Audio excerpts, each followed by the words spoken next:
بسم اللہ الرحمن الرحیم۔ شروع کرتی ہوں اللہ کے نام سے جو نہایت رحم کرنے والا ہے۔ ہماری ویڈیو کو لائک کریں، سبسکرائب کریں۔ حضرت حسین رضی اللہ عنہ کی شہادت۔ اس کے بعد شمر 10 آدمی لے کر حضرت حسین رضی اللہ عنہ کی طرف بڑھا۔ حضرت حسین رضی اللہ عنہ شدید پیاسے اور اتنے زخموں کے باوجود دلیرانہ مقابلہ کر رہے تھے، اور جس طرح حضرت حسین رضی اللہ عنہ بڑھتے یا بھاگتے نظر آتے تھے، اہل تاریخ نے کہا ہے کہ ایک بے نظیر واقعہ ہے۔ جس شخص کی اولاد اور اہل بیت قتل کر دیے گئے ہیں، اس کو خود شدید زخم لگے ہوئے ہوں اور وہ پانی کے ایک ایک قطرے سے محروم ہو، اور وہ اس وقت اور ثابت قدمی سے مقابلہ کر رہا ہے کہ جس طرح رخ کرتے ہیں حضرت حسین، مسلسل سپاہی بھیڑ بکریوں کی طرف بھاگنے لگتے ہیں۔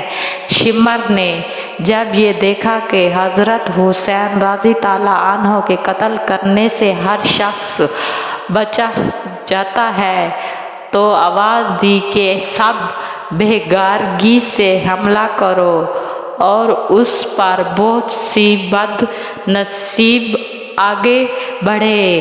نیزوں اور تلواروں سے بے حملہ کیا، اور امر رسول صلی اللہ علیہ وسلم حضرت یا حسین رضی اللہ عنہ خلّا فی الارض، ظالموں کا دلیرانہ مقابلہ کرتے ہوئے شہید ہو گئے۔ انا للہ و انا الیہ راجعون۔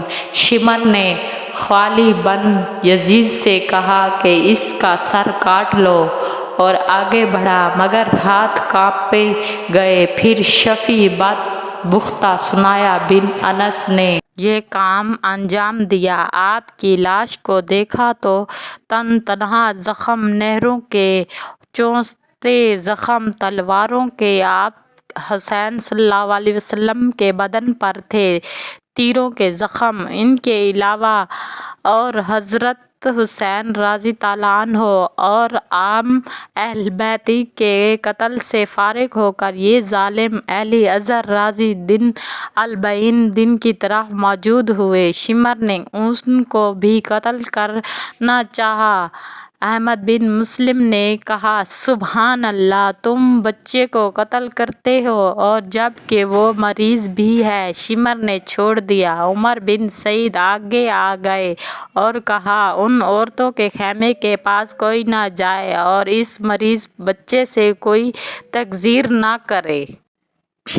یہ حال سن کر یزید کی آنکھوں سے آنسو بہنے لگے اور کہا، میں تم سے اتنی ہی اطاعت چاہتا ہوں کہ بغیر قتل کے گرفتار کر لوں۔ اللہ تعالیٰ بن سمی پر لعنت کرے، اس نے ان کو قتل کر دیا۔ خدا کی قسم، اگر میں وہاں ہوتا تو میں معاف کر دیتا۔ اللہ تعالیٰ حسین رضی اللہ عنہ پر رحم فرمائے۔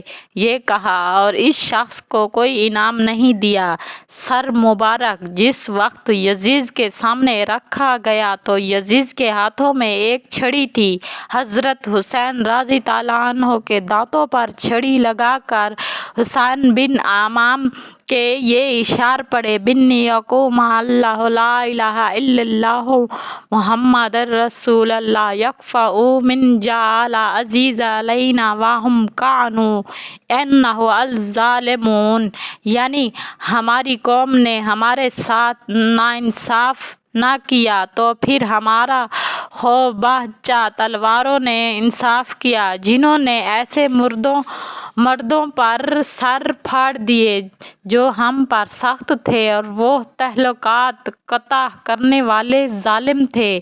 ابو ہریرہ سلمہ رضی اللہ عنہ موجود تھی۔ آپ نے کہا، اے یزیدو، تو اپنی چھڑی یا حسین رضی اللہ عنہ کے دانتوں پر لگاتا ہے، اور میں نے رسول صلی اللہ علیہ وآلہ وسلم کو دیکھا ہے کہ ان کو بوسہ دیتے تھے۔ اے یزید، قیامت کے روز تو آگے آگاہ گا تو تیری شفاعت بن زیادہ وہی کرے گا۔ اور حسین رضی اللہ عنہ آگے گئے تو ان کے شفیع حضرت محمد مصطفیٰ صلی اللہ علیہ وآلہ وسلم ہوں گے۔ یہ کہہ کر ابو ہریرہ مجلس سے نکل گئے۔